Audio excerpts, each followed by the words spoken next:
हम कलयुगी जीवों की ये विवशता है कि हमको हर चीज प्रत्यक्ष चाहिए। तो श्री कृष्ण ने इस कली काल में सर्व सामर्थ्यवान अपने नाम को प्रकट किया। हमारे जितने भी ग्रंथ हैं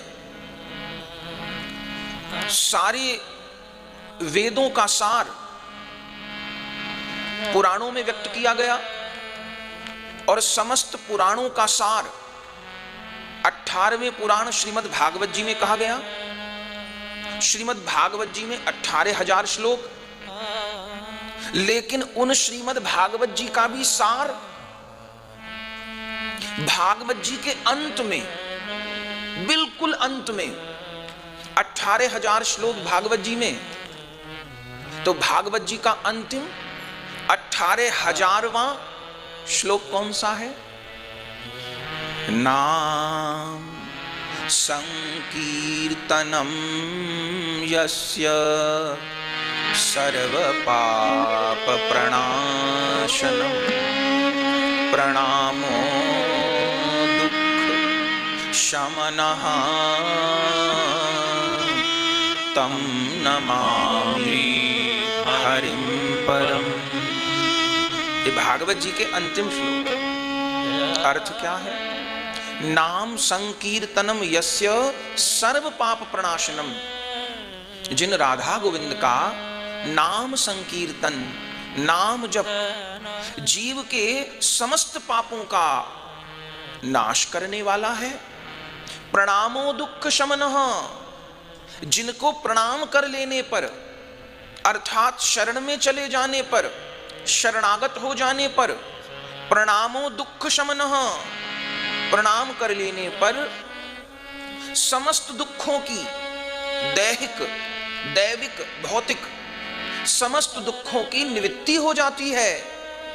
भव रोग की निवृत्ति हो जाती है, कर्म बंधन की निवृत्ति हो जाती है, आवागमन की निवृत्ति हो जाती है। प्रणामो दुख शमनः तम नमामि हरिं परम।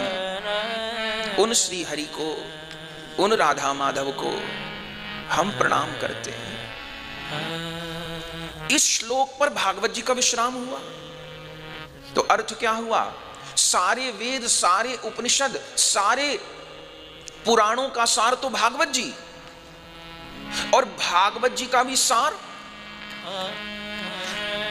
कोई भी विद्वान आखिर में अपना उपसंहार करता है ना, तो वेद व्यास जी ने अपने जीवन में लाखों श्लोक लिखे, करोड़ों श्लोक लिखे, पर वेद व्यास जी की कलम का आखिरी श्लोक क्या है जिसको लिख के वेद व्यास जी ने कलम तोड़ दी, फिर कुछ नहीं लिखा? वो ये श्लोक है जो आपने सुना। नाम संकीर्तनम यस्य सर्व पाप प्रणाशनम प्रणामो दुख शमनः तम नमामि हरिं परम। नाम, यही बात गोस्वामी तुलसीदास जी रामचरितमानस जी में कहे। नाना पुराण निगमागम सम्मतम यत् रामायणे निगदितम कवचितन यतोपि स्वांता सुखाय तुलसी रघुनाथ गाता भाषा निबंध मंजुल मातनोति। तुलसीदास जी ने समस्त उपनिषदों का सार अपनी रामचरितमानस में कहा। स्वयं काशी विश्वनाथ भगवान ने रामचरितमानस पर हस्ताक्षर किए, सत्यम शिवम सुंदरम लिखा, प्रतिपादित किया कि रामचरितमानस इस कलिकाल में अद्भुत भक्ति शास्त्र है। लेकिन उन रामचरितमानस जी के भी आखिर में किसी ने तुलसीदास जी से कहा कि कोई सार बात आप बताइए। तब गोस्वामी तुलसीदास जी ने कहा कि पूरी रामचरितमानस ही सब ग्रंथों का सार है। बोले नहीं, बहुत बड़ी है, हम नहीं पढ़ पाएंगे।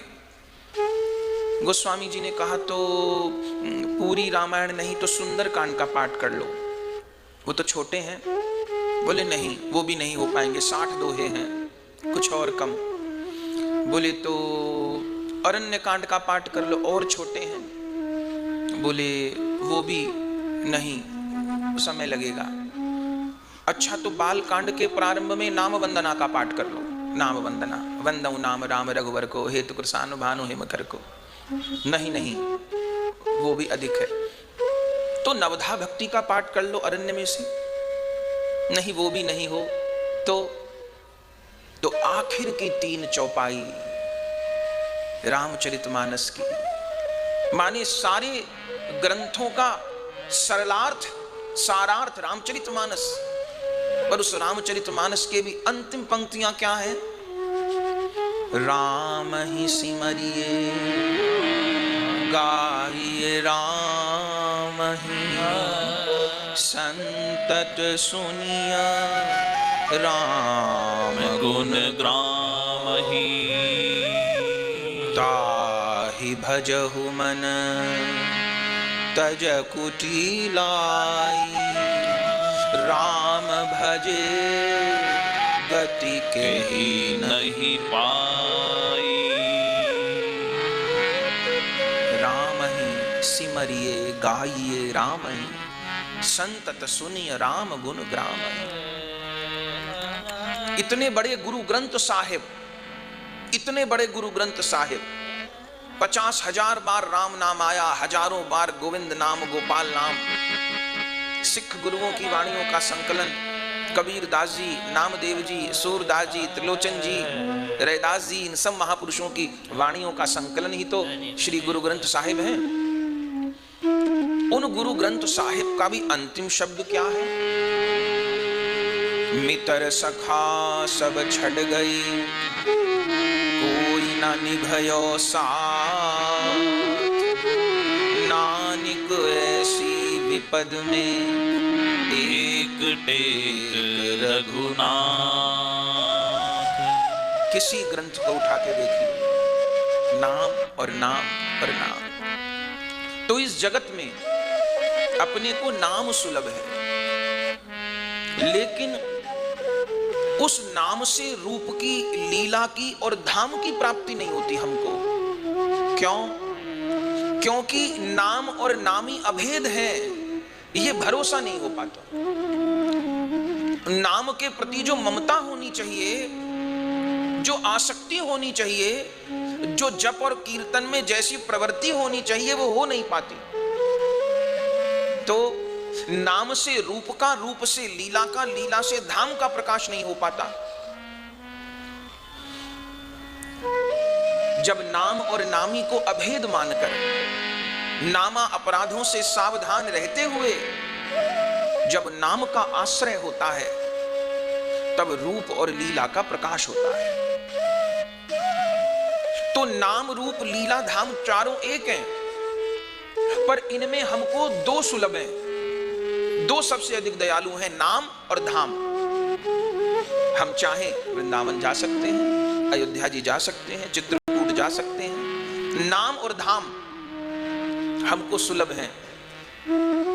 तो इस कलिकाल में कृपा प्राप्ति का सर्व सहज, सर्व सुलभ उपाय क्या है? कि धाम का आश्रय लेके नाम का आश्रय लिया जाए। 100 में से 100 नंबर की बात तो यह है, धाम का आश्रय लेके नाम का आश्रय लिया जाए। कोई कहेगा, आप कह सकते हैं हम तो हरदोई में रहते हैं, हम लोग कैसे धाम में रह के नाम कर सकते हैं? तो कल परसों इसी की चर्चा किए थे। किसी दिन सवेरे उठकर भजन करें, ये भावना करिए कि वृंदावन में यमुना तट पर भजन कर रहा हूं। किसी दिन भावना करिए राधा कुंड में कर रहा हूं। किसी दिन भावना करिए गिरिराज जी में कर रहा हूं, गहवर वन में कर रहा हूं, गोकुल में कर रहा हूं, नवद्वीप में कर रहा हूं। जहां आपको प्रिय लगता है, जो धाम आपको प्रिय है, लेकिन धाम का आश्रय लेके नाम का आश्रय लेना होगा। बोले ऐसे मानने से क्या होगा? सब कुछ होगा। चूंकि धाम जड़ नहीं है, धाम चिन्मय है, धाम जड़ नहीं है। जैसे द्रौपदी के रोके पुकारने पर ठाकुर जी द्वारिका से तत्क्षण हस्तिनापुर की सभा में प्रकट हो सकते हैं, जैसे गजेंद्र के पुकारने पर वैकुंठ छोड़ करके त्रिकूट पर्वत की तलहटी में, सरोवर में प्रकट हो सकते हैं, ऐसे ही हमारे स्मरण करने पर हमारे घर में धाम भी प्रकट हो सकते हैं। श्री बरसाना, श्री गिरिराज प्रकट हो सकते हैं। तो धाम का आश्रय लेके नाम का आश्रय करना होगा, तब रूप और लीला का प्रकाश होगा।